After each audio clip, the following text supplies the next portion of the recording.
l'Europe 100 ans après. La Grande Guerre était une guerre civile européenne, maintenant c'est le temps de l'Europe. Tout à fait, c'est le temps de l'Europe. On ne peut pas perdre ce temps-là. On a 6 mois, 9 mois avant la campagne électorale pour les élections pour le Parlement européen pour que l'Europe rattrape le temps perdu. C'est essentiel. Et le souvenir de cette guerre qui a vraiment restitué l'Europe, ça nous raconte des leçons. Il faut éviter, répéter les mêmes erreurs, les mêmes fautes du passé. Il faut être ensemble.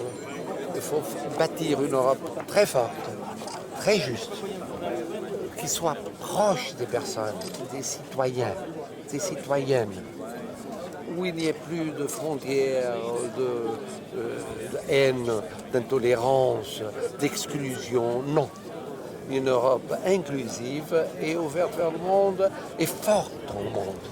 Car le monde a besoin de cette Europe-là. Alors il y a 100 ans, ici dans le Nord et le Pas-de-Calais, mais aussi dans la Somme, le monde entier est venu se battre. Les Canadiens, les Australiens, les Néo-Zélandais, les Indiens, le monument est juste à côté. Et les Portugais, on l'entend, étaient un peu les oubliés pour des tas de raisons. On ne va pas revenir dessus. La situation du Portugal à l'époque était compliquée. Ils étaient sous le commandement anglais. Il y a aussi quand même de la réparation vis-à-vis de ces soldats portugais qui se sont battus. Il y a un travail de mémoire et de réparation aussi. Oui, c'est vrai ça, parce qu'il y a eu des milliers de morts portugais, de blessés, de disparus. Et il y avait un vide dans notre histoire, dans l'histoire d'Europe. On parlait, tout le monde ne parlait pas des Portugais qui étaient venus. Ils étaient 50 000, ici 21 000 contre 50 000 Allemands. Et finalement, on parlait de tout le monde, puisqu'on luttait avec les Britanniques, ensemble avec les Britanniques. Les Portugais étaient oubliés et aujourd'hui, heureusement, on a une communauté portugaise très forte en France. Elle-même est venue en force ici aujourd'hui. Et beaucoup d'entre eux, avec les mémoires et les souvenirs de leurs parents et grands-parents... Ce sont des passeurs de mémoire. Hein. Oh, oui, oui.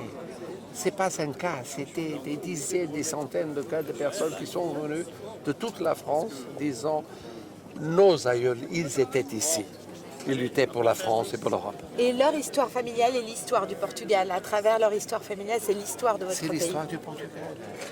Parce que c'est des générations de Portugais qui ont connu, fait la connaissance de la France, aujourd'hui revenus ou restés. Et ça a commencé dans la Grande Guerre et dans cette bataille qui était peut-être le plus grand deuil militaire du Portugal depuis le XVIe siècle. Alors on a ce souvenir qui est un souvenir troublant, très fort, et aujourd'hui, d'une certaine façon, on a fait l'exorcisme de cette époque-là. Merci, Monsieur le Président. Merci beaucoup. Merci.